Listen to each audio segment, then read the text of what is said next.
Kiranya cinta dan damai Yesus tetap beserta kita. Walaupun hidup kita syarat dengan pergumulan fisik, jiwa, dan batin. Ingatlah akan malam sebelum Kristus disalibkan. Ia merasakan kengerian yang besar. Cawan, simbol penderitaan dahsyat datang padanya di Getsemani. Ia berdoa, "Bapa, kalau boleh biarlah cawan ini lalu daripadaku. Tapi janganlah kehendakku yang jadi, melainkan kehendak-Mu sajalah." Pergumulan Yesus di malam Getsemani menjadi teladan iman bagi kita untuk lebih mengikuti kehendak Tuhan daripada keinginan sendiri. Kiranya peristiwa malam Getsemani mengajarkan olah batin Tuhan yang bukan saja menjadi teladan ketaatan, namun juga menjadi sumber kekuatan bagi kita dalam masa-masa derita. Kiranya kepada Dia yang mampu menanggung derita sebesar itu, kita berlindung dan terhibur. Kita manusia, saudara, tidak luput dari keinginan dan pengharapan. Hasrat atau keinginan yang kuat dan pengharapan itulah yang menggerakkan kita manusia. Saudara, hasrat dan keinginan itulah yang melahirkan motivasi dalam kehidupan kita. Keinginan yang kuat dan juga pengharapan adalah nyala api yang akan menyulut manusia untuk bergerak dan bertindak dalam kehidupan ini. Coba perhatikan apa yang dikatakan oleh dua tokoh dunia ini. Abraham Lincoln berkata, selalu memiliki keinginan yang kuat atau hasrat lebih penting daripada kita memiliki hal yang lain. Penyair Khalil Gibran, saudara, berkata, hidup ini menjadi kegelapan jika tidak ada hasrat dan keinginan dalam hidup ini. Namun demikian, saudara, Khalil Gibran kemudian juga berkata, semua hasrat dalam kehidupan serta keinginan yang kuat dalam kehidupan kita ini adalah buta dan kegelapan dan menyesatkan apabila tidak disertai dengan hikmat, pengertian, dan pengetahuan. Maka hari ini sebelum kita mengambil perjamuan Tuhan, saya mengundang saudara untuk menyadari apakah hasrat yang kuat dan pengharapan yang kuat yang ada di dalam diri saudara saat ini. Apakah yang begitu kuat saudara pikirkan dengan segenap perhatian dalam hidup saudara, yang saudara rela mengeluarkan energi dan konsentrasi pikiran demi untuk mengejar hasrat itu? Pikirkan, apakah hasrat yang seperti Dracula begitu haus dengan hasratnya untuk menghisap darah? Hasrat apakah yang berkuasa dalam kehidupan saudara? Adakah hasrat itu hanya ada di lingkaran keinginan untuk diri kita sendiri? Saudara berpikir untuk jodoh, dan berpikir untuk pekerjaan, dan berpikir untuk karier yang layak, dan berpikir untuk keturunan dalam kehidupan saudara, dan berpikir untuk memiliki rezeki yang lebih banyak, dan berpikir terus berpusat terhadap hasrat, keinginan untuk diri kita sendiri. Adakah hasrat kita selama masa prapaskah kita dipanggil untuk berpantang berpuasa, untuk melihat hasrat keinginan kita ini? Apakah hanya seputar keinginan-keinginan daging dan tubuh kita ini? Keinginan-keinginan manusiawi dalam kehidupan kita ini. Saudara, diajar untuk berpantang dan berpuasa dimaksudkan agar supaya kita melihat satu keinginan yang lain, keinginan roh, keinginan kita melawan keinginan daging dan duniawi, agar kita beralih kepada hasrat yang lain, keinginan roh kita untuk hidup dalam kehendak, rencana, maksud, dan tujuan Allah. Kita berada di sekitar salib Tuhan. Meja perjamuan telah tersedia bagi kita. Tuhan yang memerintahkan kepada kita. Lakukanlah ini senantiasa untuk menjadi peringatan akan aku. Peringatan itu adalah satu cermin untuk melihat Yesus dengan melihat kehidupan kita ini. Pada saat kita melihat kehidupan Yesus yang disalibkan, kita dipanggil untuk melihat kehidupan kita ini. Pada saat kita melihat pasio, hasrat, keinginan Tuhan Yesus yang begitu dahsyat agung di kayu salib, kita juga dipanggil untuk melihat hasrat dan pasio yang ada di dalam kehidupan kita. Apakah keinginan dan antusiasme yang kuat dalam kehidupan kita ini? Adakah kita melihat kemudian pasio apakah yang ada di dalam Kristus Yesus, sehingga kematiannya menjadi berkat kehidupan bukan hanya untuk bangsa Yahudi, tetapi untuk seluruh umat manusia di dunia. Sebuah hasrat yang bukan hanya untuk diri sendiri, tetapi hasrat yang membuat kehidupan menjadi terbuka lebar dalam kehidupan kita ini. Dan yang dikasihi oleh Tuhan, kisah sengsara, penyaliban, dan kematian Yesus kita tahu difilmkan dengan begitu dramatis dalam judul The Passion of Christ. Dalam 5 hari penayangan pertama, saya membaca 125,2 juta US dollar dikeruk oleh karena penayangan film ini. Dan film ini memecahkan rekor penjualan dan mengalahkan The Lord of the Rings, pemenang Oscar tahun itu. Diberi judul The Passion. Pernahkah saudara renungkan mengapa judul itu The Passion?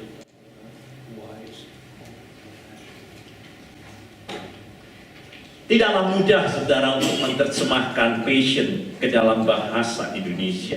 Kalau saya perhatikan berbagai terjemahan, ada yang menerjemahkan sebagai kehendak yang kuat, ada yang menerjemahkan keinginan, kegemaran, kesukaan yang besar dalam hidup manusia.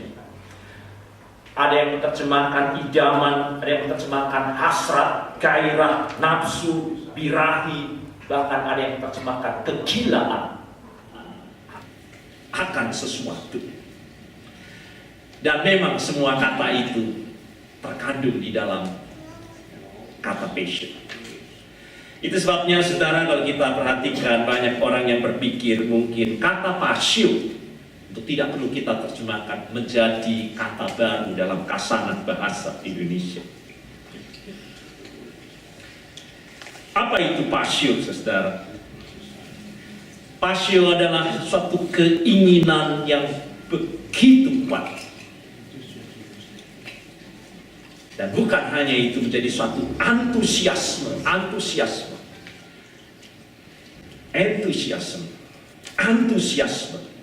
atau semangat yang bergelora. Dan ternyata berasal dari bahasa Yunani. Nah, kita lihat kata enthusiasm itu berasal dari dua kata bahasa Yunani, en dan theos. En itu berarti di dalam, dan theos berarti Allah. Ternyata antusiasme itu berarti di dalam Allah. Adakah sudah memahami kata itu? Antusiasme itu ternyata asal usul katanya berasal di dalam Allah. Sound familiar? Christ in us, Christ in you. Bukankah itu yang dikatakan di dalam firman Tuhan kalau kita perhatikan bahwa Kristus diam di dalammu. Efesus 3:17, 1 Yohanes 4:17, Allah tetap di dalam kita. Ternyata ayat-ayat ini mengandung antusiasme, semangat yang bergelora. Itu berarti, saudara, kalau sungguh-sungguh Kristus di dalammu, setiap orang akan hidup dalam antusiasme, gelora hidup, semangat yang sangat dahsyat. Kolose 1:27, Christ in you. Adakah saudara pikir passion yang lebih kuat dalam hidup ini dibanding dengan passion yang bersumber dari kehadiran Kristus di dalam kita? Dan saya mengajak kita untuk melihat hal ini. Apakah hidup saudara suam-suam terhadap pekerjaan Tuhan? Sudah tidak ada gairah di dalam Tuhan. Hari ini saya lihat bahwa antusiasme itu berasal dari kehadiran Allah di dalam kita. God presence within us. Kristus di dalam kita, saudara, itu berarti bukan saudara sendiri yang mampu untuk membangkitkan passion di dalam diri saudara.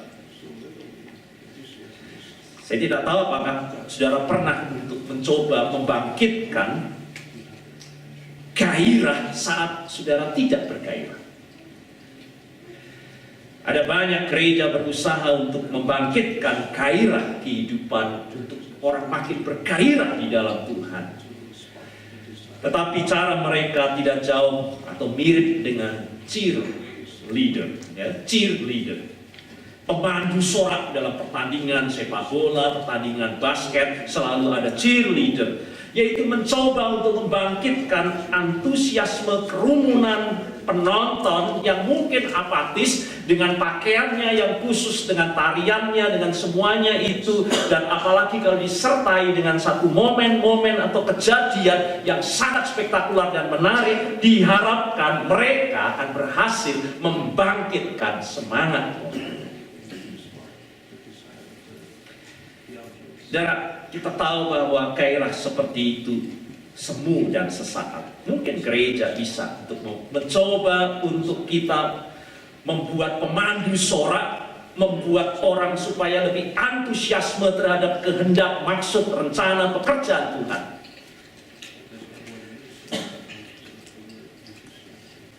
Namun saudara, hari ini mari kita lihat passion terhadap kehendak, maksud, dan tujuan Allah bukan sesuatu yang dapat kita bangkitkan dalam diri kita ini dengan usaha kita sendiri. Dengan usaha kita untuk membuat gereja satu tim cheerleader, untuk membangkitkan tim sorak dan sebagainya, dengan pakaian, dengan momen-momen peristiwa, supaya kita ini bangkit antusiasme kita terhadap kehendak Tuhan dalam kehidupan kita. Passion terhadap Allah, kita baca di dalam Alkitab, adalah hal supranatural, bukan usaha manusia. Passion itu seperti mesin sepeda motor yang kemudian dapat bergerak disebabkan oleh karena percikan busi di dalamnya dan menggerakkannya, atau seperti kita menyalakan kompor gas oleh karena klik percikan dari api itu akan menghidupkan api di kompor itu. Busi atau percikan api, itulah gambaran daripada Roh Kudus kalau kita lihat saudara di dalam firman Tuhan. Dan perhatikan firman Tuhan yang baru saja kita baca. Apakah saudara mengingat apakah yang dikatakan Yesus kepada murid-muridnya? mengenai kedatangan Roh Kudus setelah kebangkitannya dan sebelum dia naik ke surga. Dan mari kita baca kembali yang sudah kita baca. Dan aku akan mengirim kepadamu apa yang dijanjikan Bapa-Ku. Tetapi kamu harus tinggal di dalam kota ini sampai kamu diperlengkapi dengan kekuasaan dari tempat tinggi. Peristiwa Pentakosta adalah peristiwa antusiasme murid-murid Tuhan yang luar biasa, sehingga 5.000 orang bertobat pada hari. Apakah itu usaha manusia? Allah berkata, supaya engkau berdiam, berdoa dengan sungguh-sungguh sampai datangnya hadiah itu yang akan membuat pasio bangkit dalam hidup kita. Bukan usaha kita, tetapi orang yang bertelut dan membuka dirinya seluas-luasnya dan selebar-lebarnya terhadap kuasa Allah, Roh Allah yang dicurahkan dalam kehidupan kita. Itulah yang membangkitkan kehidupan kita. Kiriman yang dijanjikan itu kita tahu adalah Roh Kudus. Itulah Roh Allah yang memperlengkapi kita dengan kekuasaan dari Maha Tinggi. Saya rasa itulah gambaran yang begitu sempurna saudara mengenai peran Roh Kudus yang akan menggerakkan kehidupan kita ini. Bukan sekedar program-program cheerleader dalam kehidupan gereja, tetapi setiap murid Tuhan yang bertelut dan menantikan kuasa Tuhan ini akan memiliki pasio sebagaimana yang terjadi di dalam Pentakosta. Jadi saudara, bukalah lebar-lebar, buka lebar-lebar, sediakan hati dan hidup kita untuk Roh Allah. Saya berdoa saudara akan terus mengundang dan memanggil Roh Allah untuk membangkitkan pasio saudara, karena ini bukan usaha kita manusia. Dengan berlimpah-limpah Allah akan mencurahkan pasio. Sebagaimana Yesus dengan pasionya, kita pun akan pergi menjadi seperti Kristus, hidup tiba-tiba. Bukan hanya untuk diri kita sendiri, son nyaman kita bukan hanya akan sekitar untuk diri kita sendiri atau paling jauh untuk keluarga kita sendiri. Kita akan melihat pasio Yesus bahkan menyerahkan tubuh dan darahnya untuk kehidupan yang lebih luas, bahkan umat manusia di seluruh dunia. Rasul Paulus saudara dengan indah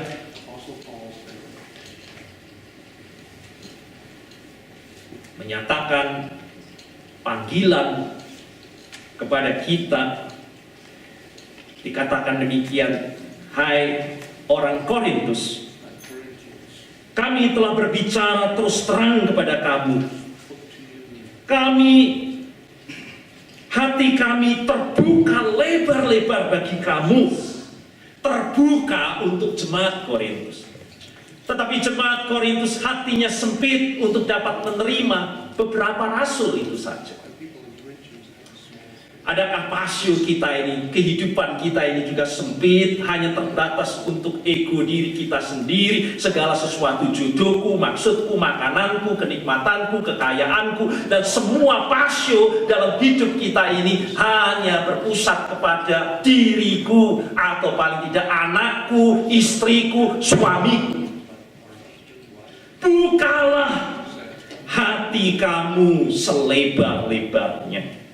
Darah itulah panggilan pada saat kita melihat pasio Yesus membuka hati selebar-lebarnya untuk melawan kehendakku, yaitu untuk dirinya sendiri. Pada waktu dia berdoa dengan pasio dirinya sendiri, kalau boleh cawan ini lalu daripadaku. Saya rasa itulah kehidupan pasio kita.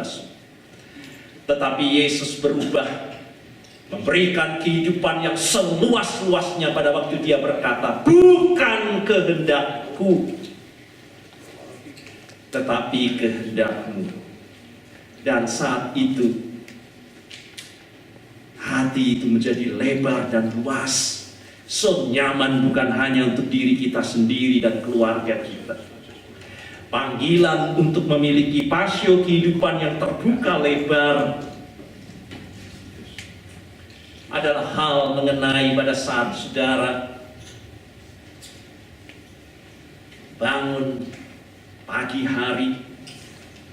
Adakah saudara menyadari bahwa saudara dilahirkan? Terus menerus saudara tidur dan saudara bangun kembali, saudara dilahirkan atau hidup untuk hari ini. Adakah saudara melihat pasio apa yang sedang bekerja dalam kehidupan kita? Apakah mesin rupiah atau dolar begitu bangun menggerakkan hidup saudara?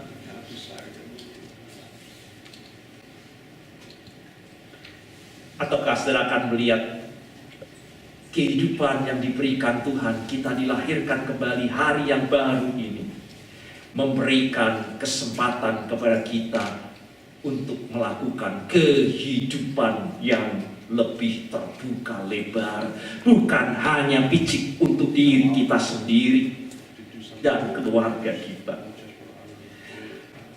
Kehidupan begitu kita bangun, kita disadarkan akan kehidupan yang berkembang. Kita berada di dalam stadion pertandingan akan pertumbuhan dalam kehidupan kita ini. Apa saya pikirkan yang membuat para pelayan Tuhan di seluruh dunia terus bekerja untuk Tuhan hari demi hari, tahun demi tahun, meskipun harus berulang kali menghadapi berbagai kekecewaan rasional yang sangat menyakitkan, menyaksikan kehidupan yang penuh dengan dosa. Kalau mereka tidak punya pasio, kehidupan mereka hanya berpusat kepada perasaannya sendiri. Tidak ada hamba Tuhan akan berjalan terus melakukan kehendak Tuhan. Pasio. Apa yang membuat jemaat Kristen yang mula-mula bekerja keras untuk mewartakan Injil, meskipun mereka terus menyaksikan bagaimana rekan-rekan mereka dipenjarakan, disiksa, dan mereka sendiri sadar bahwa apa yang mereka lakukan akan membuat mereka juga akan dimasukkan dalam pertandingan untuk dikoyak oleh singa yang mengaum-ngaum atau dijadikan obor yang hidup. Mengapa? Mereka terus memberitakan Injil. Kalau tidak ada pasio itu, tidak ada jemaat mula-mula yang akan memberitakan Injil. Mari kita lihat pasio itulah yang menggerakkan ibu untuk tetap terjaga malam merawat anaknya yang sakit. Pasio itu membuat seorang ayah membanting tulangnya, mengambil dua pekerjaan untuk menghidupi anak-anaknya dan menyekolahkan anak-anaknya. Pasio itu yang memampukan seorang anak untuk merawat orang tuanya, ayahnya yang cacat, yang jompo. Pasio itulah yang membuat nenek tetap bersuka cita meskipun dia tahu cita-citanya nanti kalau saya pensiun, tetapi oleh karena anak dari anaknya yaitu cucunya menjadi yatim piatu, dan dia kembali membanting tulang untuk kehidupan cucunya itu. Kehidupan Yesus saudara di bumi mau menunjukkan itu pasio tetapi masih sekitar dalam lingkaran kepentingan keluarga kita, nenek kita, anak kita, diri kita. Hari ini kita melihat suatu pasio yang luar biasa sehingga kita boleh berkumpul bersama hari ini oleh karena datangnya keselamatan bagi dunia ini. Kehidupan Yesus di bumi adalah gambaran mengenai pasio yang sangat antusias dari kehendak Allah dalam kehidupannya. Itu sebabnya dia memeluk anak-anak, bukan hanya anak-anaknya sendiri. Dia senang melakukan kehendaknya Bapaknya. Dia menyembuhkan orang sakit. Dia mengasihi dan mencari orang yang hilang. Dia membantu dan menolong kaum yang miskin, yang lapar. Dia mengasihi orang-orang yang terpinggirkan. Dia berbagi makanan dengan teman-temannya dan sesamanya. Dan hari ini Kita lihat, dia menyerahkan tubuh dan darahnya. Dia menyerahkan tubuh dan darahnya bagi kita. Dan dia ingin pada waktu kita makan roti dan anggur itu, saudara. Dia ingin supaya kita pun memiliki pasio, bukan sekitar diri kita sendiri. Kita pun akan menikmati kehidupan yang terbuka lebar. Melihat pasio Tuhan di Jumat Agung hari ini, saudara, kiranya akan membuat kita memiliki pasio, keinginan yang kuat untuk hidup dalam visi Tuhan dalam hidup kita ini. Berani meruntuhkan tembok-tembok zona aman yang hanya untuk diri kita sendiri, kepentingan kita sendiri, atau hanya sejauh keluarga kita. Kita membangun satu cinta, kasih, harapan untuk berjalan dalam maksud dan tujuan Allah. Bukan kehendakku, tetapi kehendak-Mu, Bapa yang di surga. Itulah yang membuat kehidupan menjadi terbuka lebar. Saudara, buka hati saudara seluas-luasnya dan selebar-lebarnya. Jangan saudara menunggu ada cheerleader program di dalam gereja agar saudara memiliki antusiasme untuk Tuhan. Tuhan hanya berkata, pergi dan diam di kota ini, berdoa dan nantikan kuasa Tuhan turun atas kamu. Karena itulah yang akan membuat kita memiliki pasio yang baru, yaitu kehidupan yang lebih luas. Mari kita siapkan diri kita mengambil perjamuan Tuhan. Amin.